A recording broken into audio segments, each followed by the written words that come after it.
Hi everybody, it's Honest John again. Well, it's official, or at least semi-official. Donald Trump is going to be the Republican nominee for president. Ted Cruz has suspended his campaign. And it was a fitting end to a terrible week for Cruz. First, several highly placed, well-regarded members of the Republican Party just unloaded on Cruz. John Boehner called him a miserable son of a bitch, and Lindsey Graham said that if somebody murdered Cruz right in the Senate, they would never be convicted, at least if the trial were held in the Senate.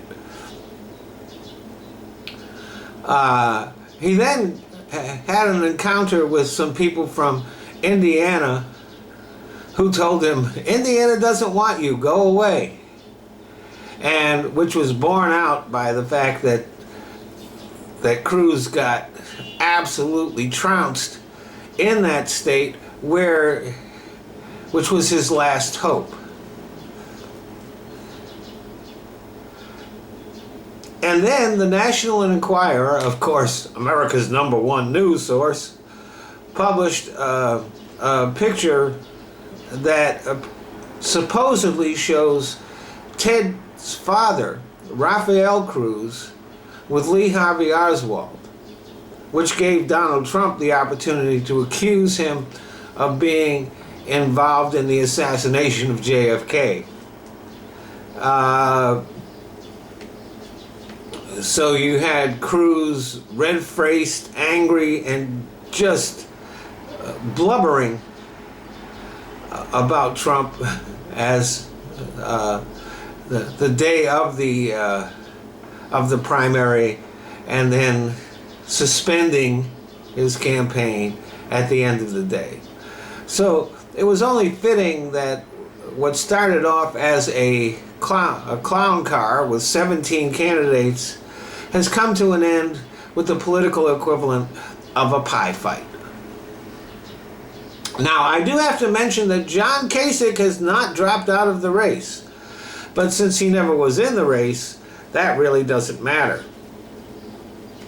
I mean, Kasich never even got out of the starting blocks. So the most despised man in the Republican Party, who was the #2 contender, has now given away to the second most despised man in the Republican Party. And even though Trump is the undisputed winner of the race, it's just a fact that more Republicans voted against him than for him. John McCain, the last Republican presidential contender, has publicly said that he's voting for Hillary. Major Republican donors have decided that they will not spend their money on Trump. They're going to spend their money on down-ticket races, trying to salvage something out of this mess.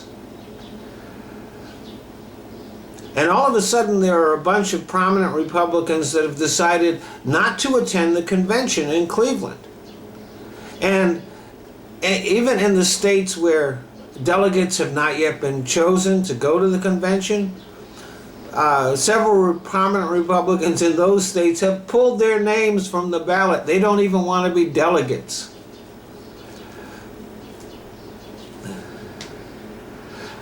What they are essentially telling the base is, you are a bunch of fucking morons. Something that they've known for a long time, but have tried to keep secret. To sum it all up, there has never, ever in the history of the United States been a nominee for president who has been less qualified and less temperamentally suited to be president.